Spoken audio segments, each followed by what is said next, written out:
Welcome to the fourth episode of the ArcFlash podcast, sparking ideas in the data center space. I'm Kevin Aboon. And I'm Jabez and we're here to provide a balanced, nuanced, and hopefully unbiased view on the state and most pressing topics affecting the data center and hyperscale cloud industry. We want to see our industry succeed, but we're also not naive cheerleaders nor doomsayers. What we ultimately believe is the best way forward is to see the industry experience sustainable growth.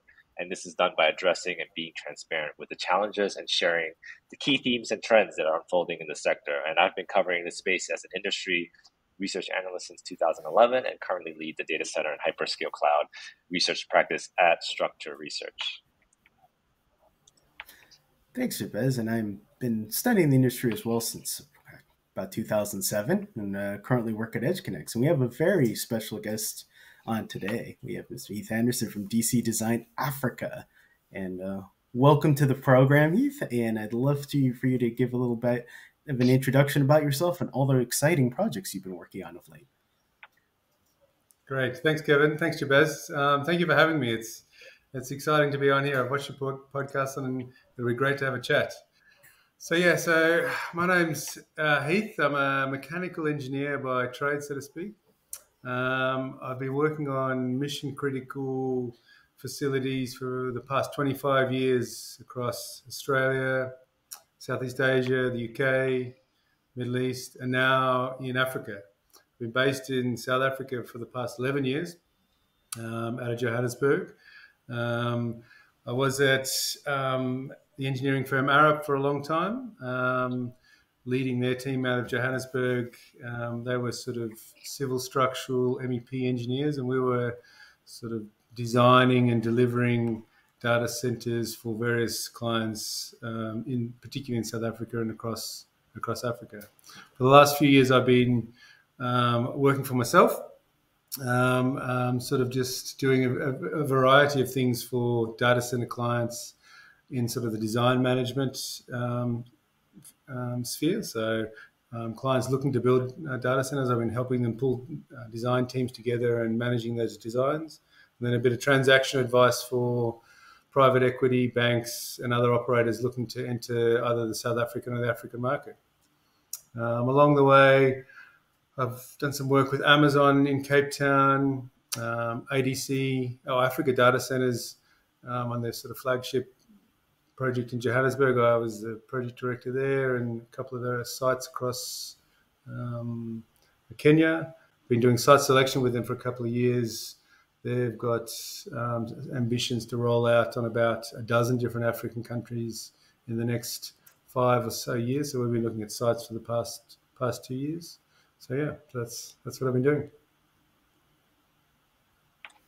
That's an extremely thorough amount of work over the last few years. I've always been amazed at your resources and your knowledge of not only South Africa, but the whole continent with your experience.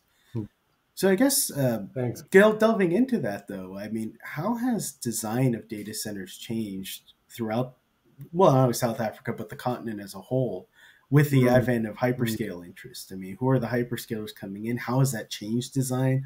I mean, this has been a major shift in a very short amount of time. Yeah, totally it has. Like I said, I got to South Africa in 2012, and then no one was even talking about the hyperscalers. It was all around enterprise. Terraco, who's the biggest data center operator in Africa, who's now a digital realty company, they were only came into existence in 2009, so they probably had maybe a couple of megawatts in 2012. So even then, we were it was very early days for us. A lot of focus on enterprise, talking about the cloud guys coming, but it's always been tomorrow. And then it was probably, I think around 2018, Microsoft opened their first real sort of hyperscale deployments in Cape Town and Johannesburg, and that was with ADC, and they were only about 600 kilowatts, and we were very excited by that, But that was 2019, and with Microsoft, and then A year later, they were sort of taking a couple of meg off Terrico, and then they slowly every 2 years they sort of double in size. So it's one of those ones, like everywhere else, it's been exponential. I guess the only one I didn't mention was Amazon. Amazon built in Cape Town. That must have been about 2013 or 14. They're the only self-build cloud guys in Africa still. Like all the rest of the cloud guys have taken colo.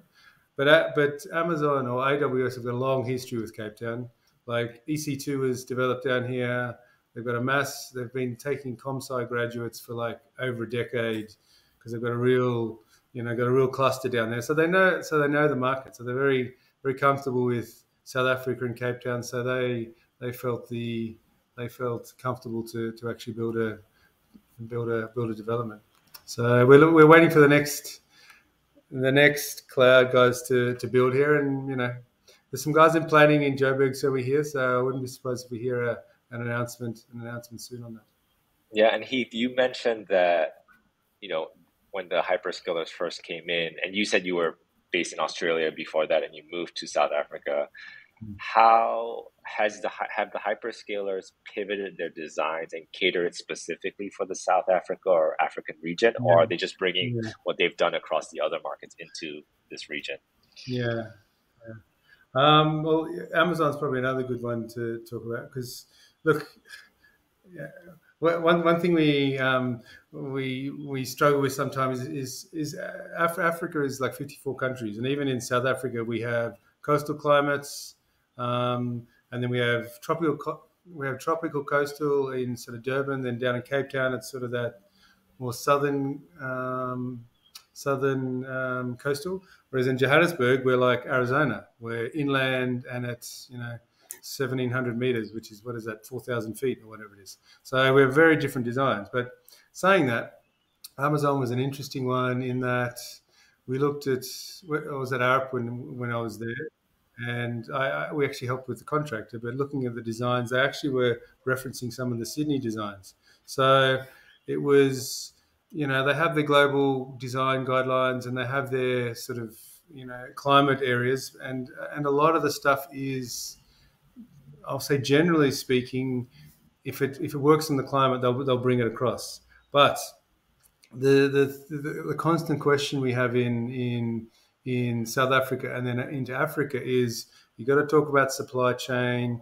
You've got to talk about skills in the market. As an example, like if you go to Lagos, you'll get a lot of great MEP contractors because the oil and gas industry is so strong there. And so they've built these guys up and they understand health and safety. They understand mission critical. So you'll get MEP contractors that potentially can be system integrators. You go to, come back to South Africa, and we don't have that. So you will struggle to find an MEP contractor that can be a systems integrator. You may need to use your main contractor. So it's well, I think technically it can be the same. Actually building it and procuring it is a very different story. Right. And I think this brings up a good point, right? Because I think Nigeria, despite having oil and gas and plentiful sources of energy, has been difficult to actually get grid power for a long time, Lagos in particular. And I think, moving back to South Africa, where the issues that Eskom has had with load shedding in recent times. I mean, how is this going to work for the data center industry when we're looking for dozens, if not hundreds of megawatts when we're thinking hyperscale and trying to move into these markets and make that all connect well? Yeah. Look, I'll start with South Africa. Look, the load shedding is a challenge, and it's a challenge we could have avoided. It's because we've got a rather advanced. It's a well-developed grid, production grid, transmission, distribution system. It's well developed. Our challenges at the moment are really around maintenance and around not replacing old generation stock. So we've got a demand. We haven't maintained these power stations and they're going down. Now, the interesting thing is, load shedding is actually a complicated task. You're trying to turn off different bits of the grid to try and balance, the actual load against the demand. So it's a challenging thing to do, but they managed to do that. So while it's a bad thing, it actually it talks to having a good understanding and a well managed transmission network, if you know what I mean, as you can do it. Whereas you look at what happened in Nigeria just last week. It's granted, I think it's only the first time this year, but it happened quite a few times last year. They basically lost nearly the whole grid because they got a load imbalance. They didn't know what to do. It's a bit grey actually what happened, but they more or less lost the whole grid, which is extremely disruptive and destructive to all kinds of things. So how you as a data center operator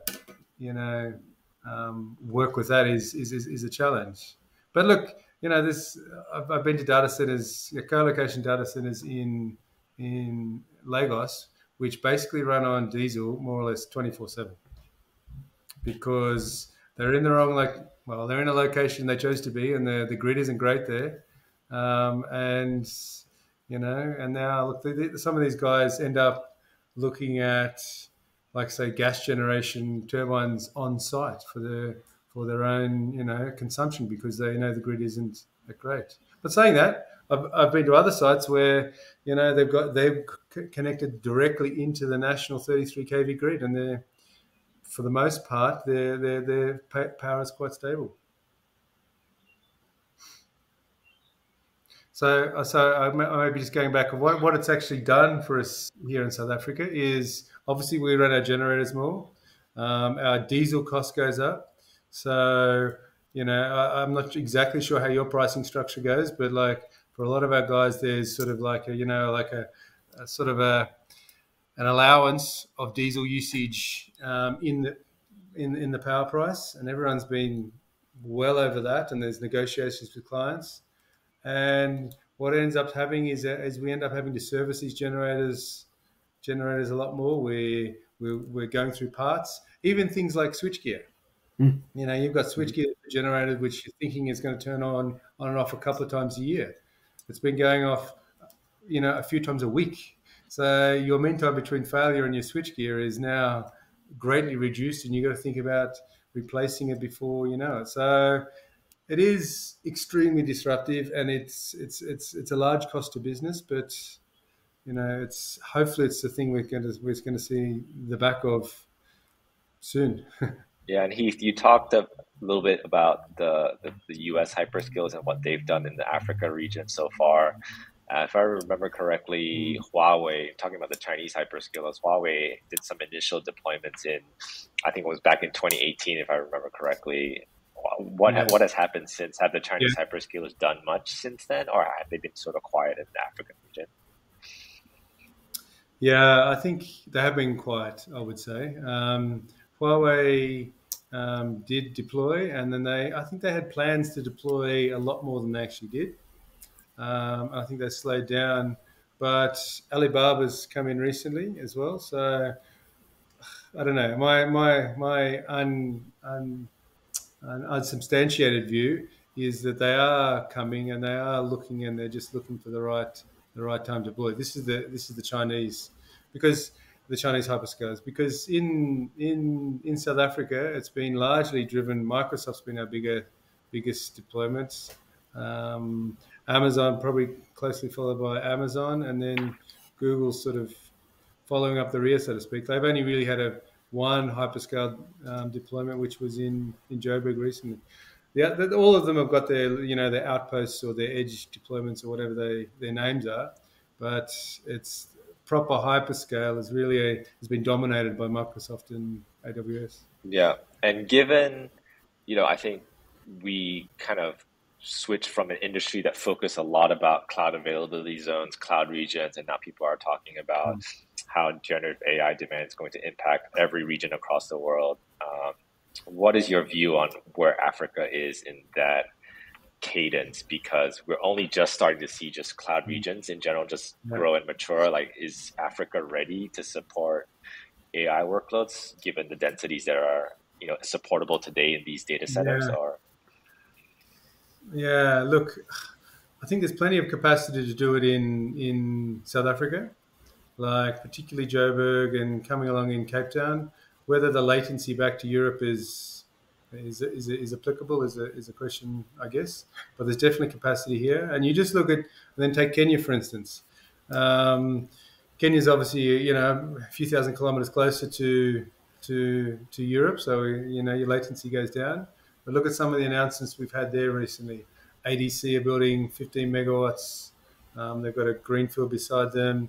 Icolo, look, they haven't announced, but they're building a hub. They've got their smaller, I think it's 1 meg, and they're around the corner. They've got a big campus.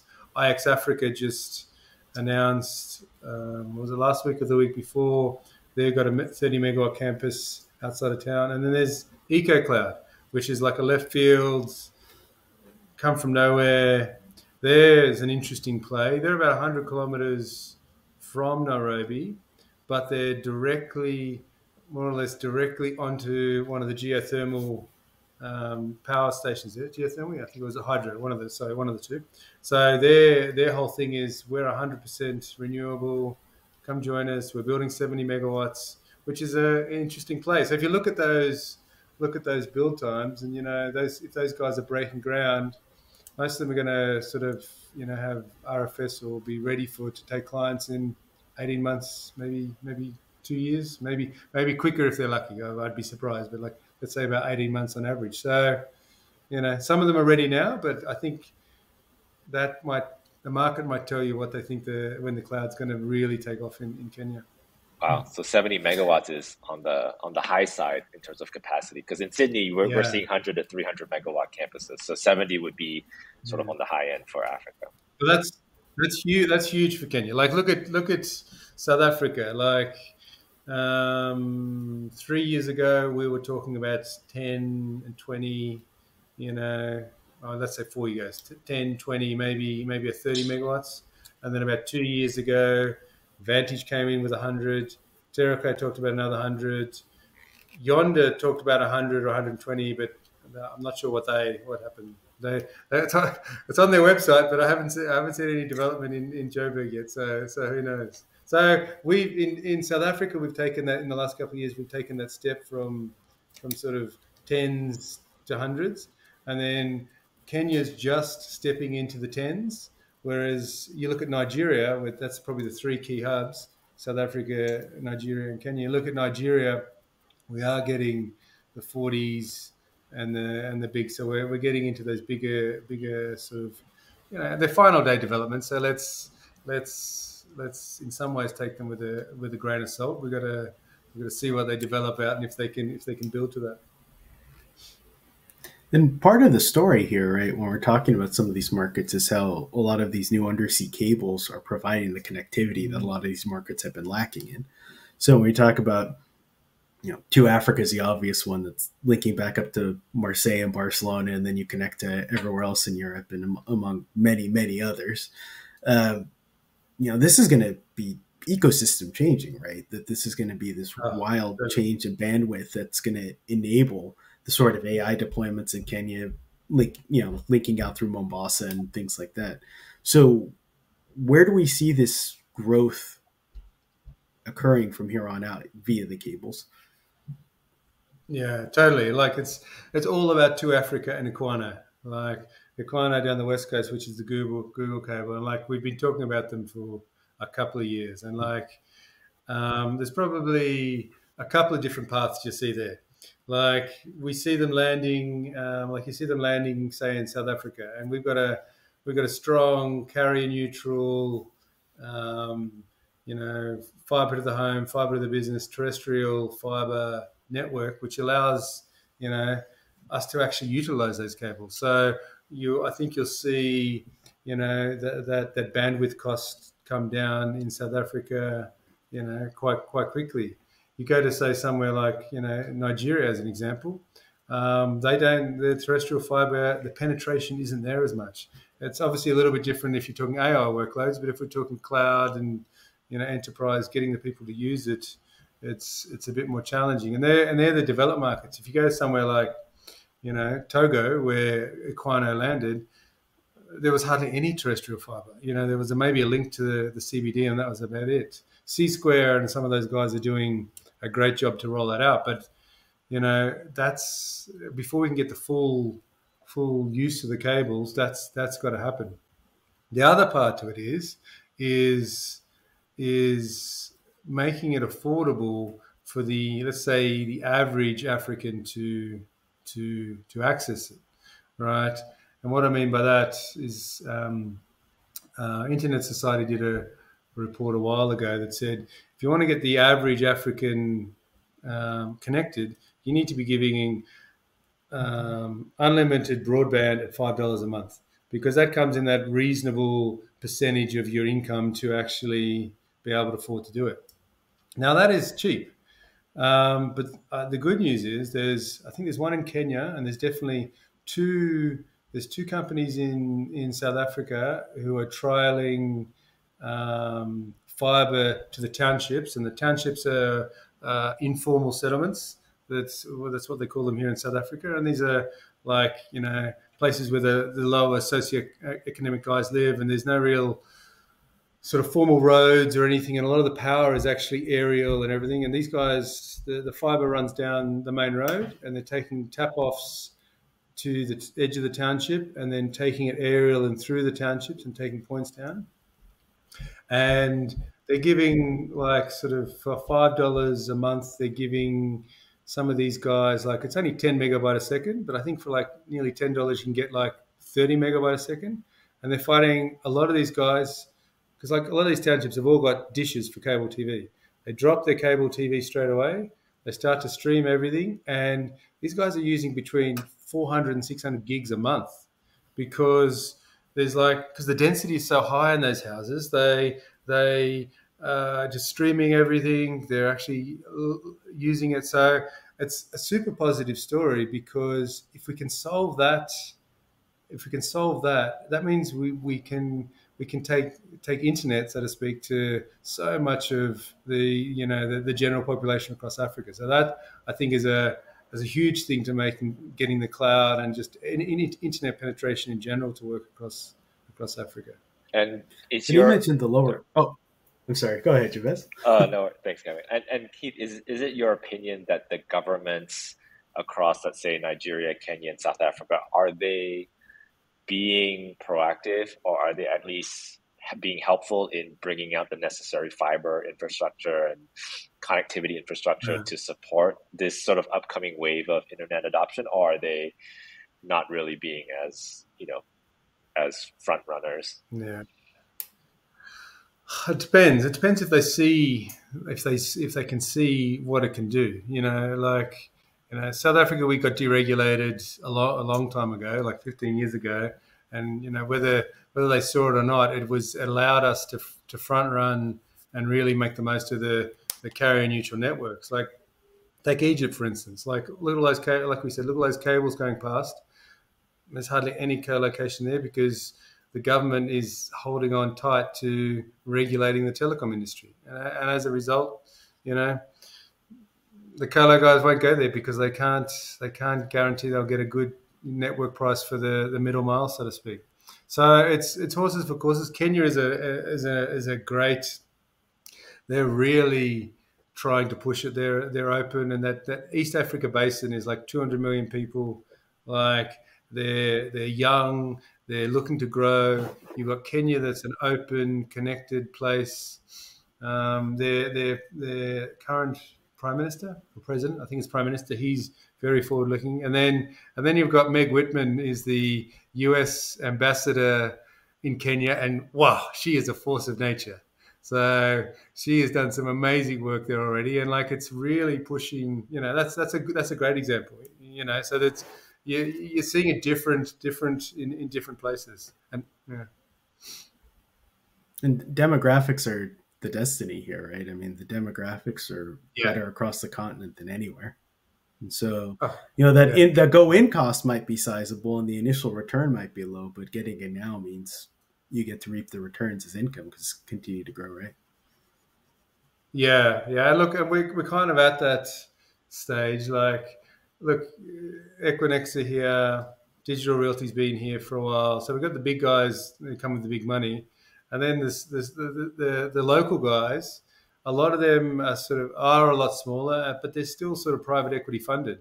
So they're, you're at Series B or Series C, and the financial cycle on those is a lot different to the bigger guys. So they get different pressures to perform, so to speak. So I think, um, look, as you know, the space is so busy globally. I think what happens still, we get a lot of people come and look, and then they think, yes, I can go and get low hanging fruit in Indonesia or Australia at the moment. I'll come back to South Africa or Kenya or Nigeria next year, because it is, like it's like going to anywhere new. It's got its own idiosyncrasies and its own challenges. So Yeah, I was about to ask you, Heath, where do you think Africa is in the sort of demand curve? Is it underserved? Is it adequately served? Because, like you mentioned, it is a global sector, and so you have markets like Malaysia booming. India is just starting its sort of data center yeah, capacity build ramp up, and so people kind of view these markets as, I guess, quote unquote, higher priority regions to make these initial early investments, and then they kind of put Africa, maybe after that we'll tackle Africa, or we'll do Middle East, mm, or we'll do Latin America.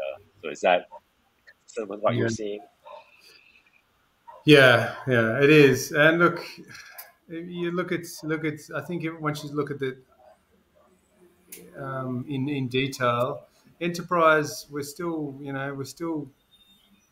getting there. We've got a lot of guys still on prem and haven't moved to co-location. And then look, the cloud says it's coming. They say they're coming. They say they're coming. They say they're coming. But outside of South Africa, it's the only really hyperscale development we've had out of co-location development outside of South Africa is just the other month. Amazon announced that they're going to rack center in in Lagos. So so those guys are the ones talks. And look, I've looked at a few West African businesses that were sort of looking for investment or whatever. It's built on the cloud hyperscale thesis, but no one can tell you when it's actually going to happen. And we can't. It'll just happen when they need it to. Yeah, and correct me if I'm wrong, because I could be ignorant here, but in markets like Indonesia or Korea, you have sort of domestic hyperscalers like Gojek or Naver or Kakao. Whereas in Africa, do you have any of these unicorns or tech unicorns that could be potential drivers of local demand, or do you think it's mostly going to be the international clouds Yeah. coming in and driving most of that demand? Yeah, I do. We don't. I don't think we do have yet. There's a couple of smaller ones, but definitely no unicorns yet. Um, Nigeria's got a couple of fintech, but I don't think they're sort of data center heavy. I could be wrong there, but like there's definitely not many of them driving it. That's for sure. It's the internationals. Mm. Well, thanks so much for coming on today, Heath. This has been fantastic, and I think a lot of folks who are curious about all the countries involved are going to get a lot out of this. So tune in next week, everyone, for more exciting news from the data center world. Take care.